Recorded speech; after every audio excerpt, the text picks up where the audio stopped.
What's up guys, it's Drac and this is a Stryfe.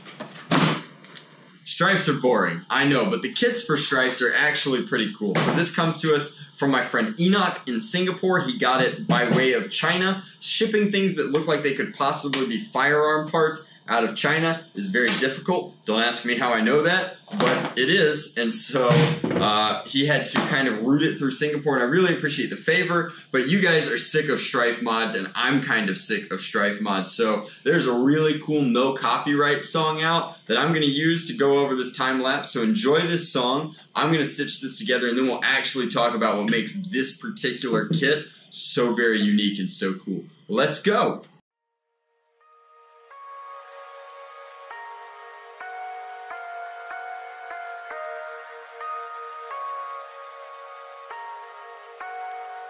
We lose ourselves in the spirit of things. We lose our sight when we put our trust in things of this material world, of things that fade away. Yet we keep coming back, keep coming back, keep coming back, keep coming back, keep coming back, keep coming back, keep coming back.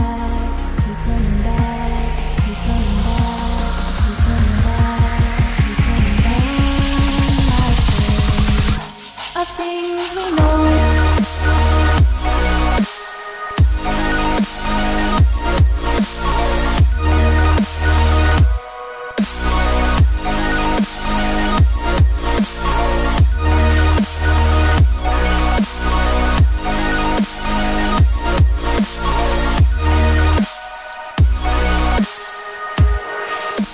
Alrighty guys, so we're going to try something new. My friend Chris brought this over. This is Bondic. Bondic has this UV light here which cures this resin that comes out of this tube here. Now you just squeeze to apply, but I figured that this would be a little different, a little interesting. I had to figure out how to get the cap off like that, and then there's a tiny nozzle here. Whole thing fits into one system like so, and then that kind of locks that down. So this reminds me an awful lot of various dental materials that I've used, which is incidentally pretty funny because I use dental material most of the time in the form of polysilicate for this. So let's go ahead and start applying a little bit of this. Now in theory, this is not going to require a lot, so maybe if we just tag it in a couple of places, that will be good.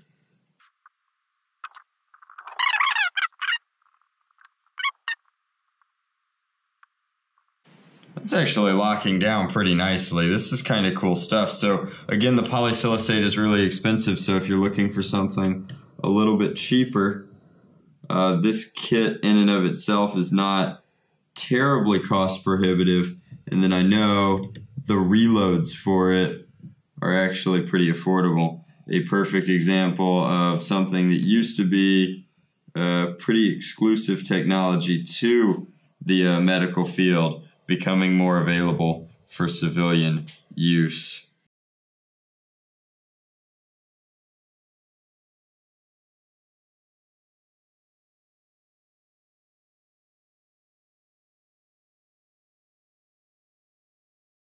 Okay, excellent. So the Bondic worked. Obviously, we're going to battle test this over the course of playing with it, but I mean, wow, very cool. And that means that we don't actually have to fool with the polysilicate for all these wires. We can just tease them up and in.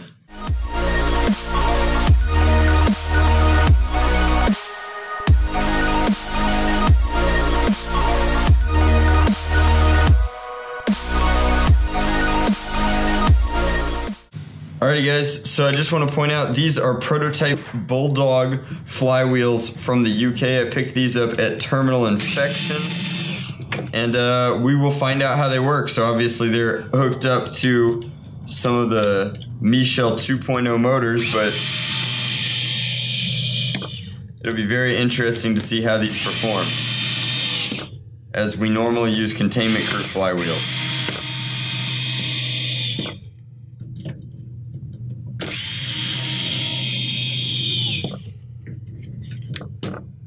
That is equally locked down.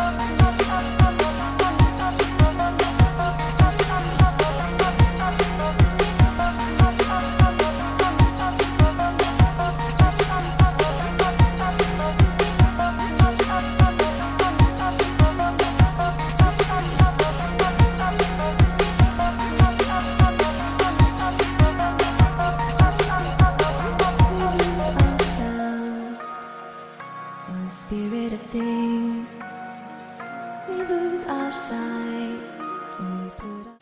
Alrighty guys, so it is cold outside. I am gonna walk and brave the snow so that I can show you this in the light, because this is a really cool kit. Now we spiced it up just a little bit, but I do want to point out that I fully acknowledge that this is a knockoff of Gavin's kit. So Gavin's kit is even nicer than this one. I have one of Gavin's kits and I'll be making a video with it eventually, but I wanted to get a feel for the kit by using the one that was easier and I didn't feel as bad about perhaps getting anything wrong. So I started with this one. The only thing that happened off camera is I slid a worker barrel through and put a flash hider on, but this is the, I think it's labeled on one side, the XSW kit. And what it does is it turns this into like a Hera Arms CQR, gives you a very tactical feel to the blaster overall.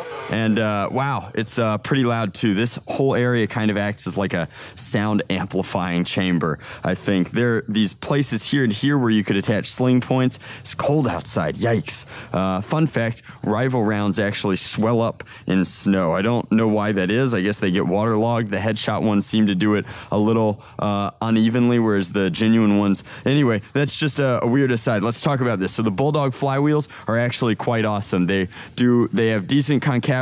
They're not too heavy. They seem to perform pretty well. Now the spin up time is what it is, but no big deal. The kit itself, very comfortable. The ergonomics of the CQR make this feel a lot like an AR-15, complete with pseudo charging handle up here. The way that these two mate up top is nice. You just sink this screw all the way through and it connects these two. This one, of course, is built into this front area, and then this one just covers the top rail. Now you do completely lose that ability to load or clear jams through the jam door, but that's okay because you can do it ex-Zeus style, right, where you load through the magazine. Now again, there's an artifact red cage, Bulldog flywheels, Michel 2.0s, and a custom Drac battery door that allows me to fit a 1200 milliamp hour decent burst charge Turnigy lipo in here, so it's like literally filling the whole space. This battery door is available from my friends over at Containment Crew. I will actually put an entire parts list for this build in the description box below, but the kit's mated very nicely to the Stryfe. Everything from like this little notch here and the way that this fits in and creates a thumb port in the back is super duper comfortable. As far as performance goes, this lipo setup with these flywheels in this cage. So let's go ahead and drop this magazine out. I brought out a far more tactical magazine full of do-re-mi darts. That is to say that there is a lot of different kinds of darts in here, and I think that the Bulldog flywheels will shoot just about anything. So let's go ahead. I'm actually going to plink the snow just because I never get the opportunity to shoot snow in my videos. That is a lot of fun for me. Let's fire for distance. And this would be a very solid SC&C primary, getting what I have come to expect out of a fully overhauled Stryfe like this. Again, the flywheels seem fine. I would love to do a actual side-by-side comparison with a very similar build with Containment Crew Cyclones, just for the purposes of knowing the Bondic is actually holding up really well. Now, again, I want to put it through its paces, take it to a few wars before I am comfortable saying that the Bondic is a good replacement for what I normally do, but just the ability to capillary action in and then cure very quickly was very nice. Overall color matching, this kit is sleek, a very tactical looking build. Wow, super duper neat. Thank you guys very much for watching. Hopefully you enjoyed. Again, full parts list in the description box below, but I had to take a look at this kit in the knockoff variety before I went in and formally tried out with Gavin's original one. And Gavin's is Elite Blue, so that is going to be just absolutely next levels of awesome. Thank you very much for watching. Hopefully you enjoyed. As always, much love. Nerf on, Drac out.